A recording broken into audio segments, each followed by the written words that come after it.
In the modern dating landscape, certain narratives are presented as virtuous, almost heroic. To date a single mother is often framed as a noble act, a testament to his character, maturity, and capacity for love. Society paints a picture of instant family, of selfless devotion, of finding a love that transcends biology. But behind this carefully constructed facade lies a complex and often brutal reality, and one that can lead to profound emotional and financial hardship. This is not a judgment, but an analysis. It's a dispassionate look at the structural dynamics of this unique relationship model, designed to equip you with a logical framework. The core thesis is this: when you enter a relationship with a single mother, you are often perceived not as a partner, but as a utility. A wallet, a handyman, a secondary support system for a pre-existing familial unit. You are rarely, if ever, the priority.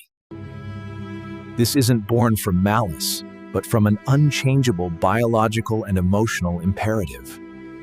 This is a non-negotiable term of the contract, and it is the first and most critical reality one must accept. Every decision, from what to eat for dinner, to where to live, to how to spend a Saturday night, is filtered through the needs of the child. Your needs, desires, and emotional well-being will, by necessity, take a backseat. The romantic spontaneity that fuels new relationships is replaced by the rigid schedule of parenthood. The late-night talks are cut short by a child's cry. The weekend getaways are supplanted by soccer practice and pediatric appointments. You are not building a life together from scratch. You are applying to join a life that is already in progress. A life where the lead role has already been cast. The second immutable truth is the perpetual presence of the biological father. He is the ghost in the machine, an invisible third party with a permanent, legal, and biological claim to the family you are trying to build. He is not just an ex-boyfriend. He is a co-creator of the very child who commands the central focus of your partner's life. His influence is inescapable. He will be present at birthdays, holidays, and school events. His name will be on the birth certificate. His DNA is stamped onto the face of the child you are helping to raise. This creates a psychological labyrinth that is extraordinarily difficult to navigate. You are expected to be a father figure, yet you are constantly reminded that you are not the father. You provide the daily support, the discipline, the financial resources, but you hold none of the inherent authority or biological connection. Any conflict you have with your partner about the child can be undermined by a single phone call to him. Any parenting style you wish to implement is subject to his approval, or, more often, his criticism. Any parenting style you wish to implement is subject to his approval, or, more often, his criticism. He represents a past you can never erase, and a connection you can never replicate. This dynamic often breeds a unique form of resentment.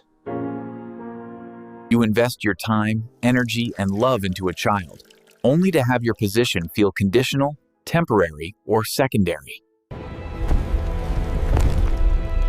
The emotional labor is immense. You are tasked with walking a tightrope. Be involved, but not too involved. Be a provider, but don't overstep. Be a parent, but remember your place. It is a role defined by its limitations, a constant exercise in managing expectations. Against a backdrop of a history that is not your own. And a biological bond that you will never share.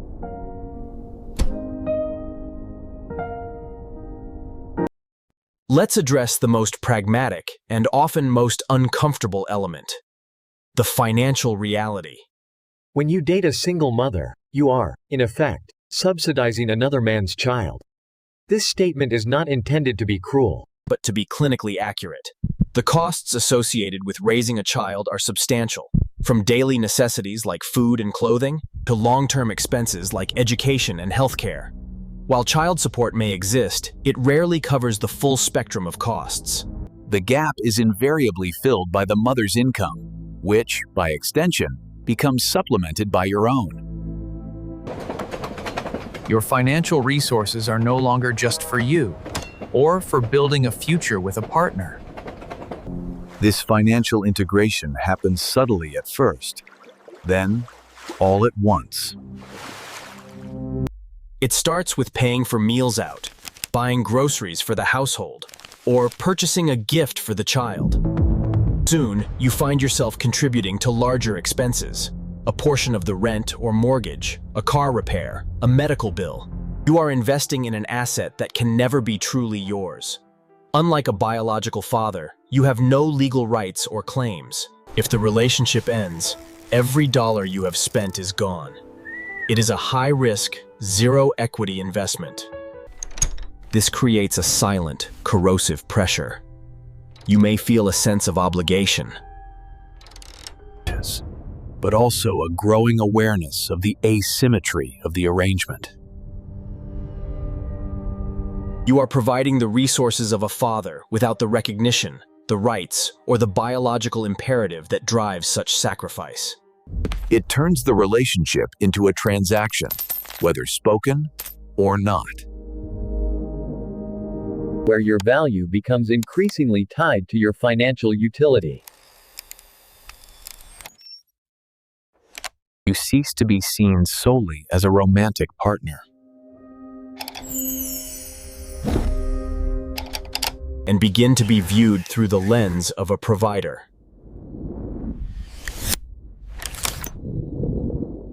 Point a solution to a logistical and financial problem. Beyond the logistical and financial hurdles lies the complex realm of emotional baggage.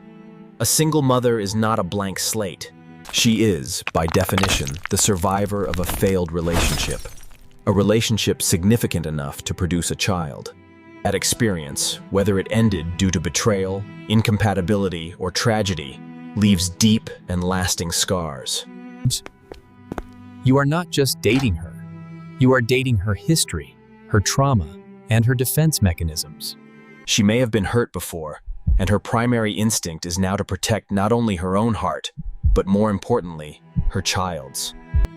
This can manifest as emotional walls, suspicion, or an unwillingness to be truly vulnerable. You are often being tested against the ghost of her past partner, judged by his failures and measured against his shortcomings. Furthermore, her emotional energy is a finite resource, and the vast majority of it is allocated to her child. The emotional attentiveness, the nurturing, and the deep, focused connection that form the bedrock of a new romance are luxury. Her capacity for stress is already at its limit. The demands of parenting, working, and managing a household leave little room for the emotional needs of a new partner. You may find your own struggles and needs for support are downplayed or dismissed, not out of cruelty, but because her emotional bandwidth is simply consumed. She is in a state of perpetual triage, and in that equation, the child's scraped knee will always take precedence over your bad day at work. This leads to a profound sense of emotional isolation. You can be lying next to someone in bed, yet feel entirely alone. Knowing that their core emotional world is a fortress you may never be granted full access to. Because its primary resident is, and always will be, her child. One of the most perplexing paradoxes in this dynamic is the phenomenon of unrealistically high standards. A logical observer might assume that a single mother, facing the challenges of raising a child alone, would be more flexible. However, the opposite is often true. Her standards are frequently higher, more rigid, and more demanding than those of a woman without children. This isn't hypocrisy. It's a direct consequence of her circumstances. She is not just choosing a partner for herself, she is choosing a potential step-parent for her child. The stakes are infinitely higher. Therefore, a prospective partner must be vetted on a far more extensive list of criteria. He must be financially stable, not just for himself, but to be a provider. He must be emotionally mature and patient, not just as a partner, but as a caregiver. He must be reliable, responsible, and willing to sacrifice his own needs. She has a list of deal breakers, born from past failures. If her ex was financially irresponsible, she will demand impeccable financial credentials. If he was emotionally unavailable, she will require constant reassurance and validation. You are not just being interviewed for the role of a boyfriend. You are auditioning for the role of a co-parent. The Ellen role, a role for which she is the sole casting director. She feels she has no room for error, as a mistake in judgment. This creates a situation where you are expected to be a finished product, a flawless provider and supporter from day one. There is little room for you to be human, to have flaws, or to be on your own journey of growth. You must arrive fully formed, ready to slot into the demanding role she has defined. The pressure is immense. You are expected to provide the stability of a long-term husband while being granted only the provisional status of a new boyfriend. It is a performance review that never ends, where the criteria are constantly shifting. And the ultimate judge is a child you did not father. Finally, it is crucial to understand the profound difference between being a dad and a stepdad. The two roles are not interchangeable. Being a dad is a biological and social contract built on an unbreakable foundation. It comes with inherent rights, an intuitive bond, and a societal respect that is automatic. Being a stepdad is a job. It is a role you perform, one that can be revoked at any time.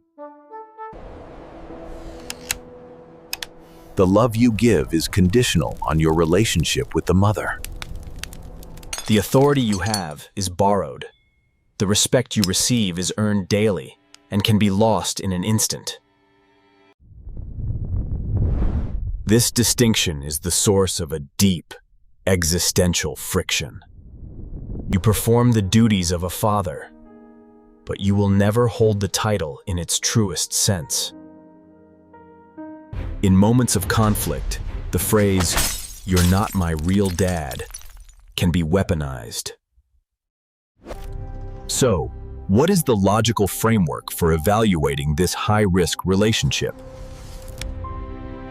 It is not about avoiding single mothers, but about entering the dynamic with a clear, unromanticized understanding of the terms. First, you must conduct a radical self-assessment.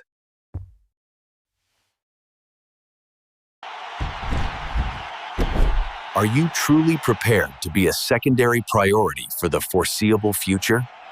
Second, you must evaluate the financial cost as a sunk cost, an investment with no expectation of return. Third, you must accept the permanent presence of the biological father and the limitations it places on your role. Fourth, you must have the emotional fortitude to navigate the existing trauma and the limited emotional bandwidth of your partner. If you can look at these realities, not as obstacles to be overcome by love, but as permanent, structural features of... But if you proceed armed only with sentiment and societal platitudes, you are not stepping up. But you are stepping into a trap of your own making. One where your utility will always eclipse your identity.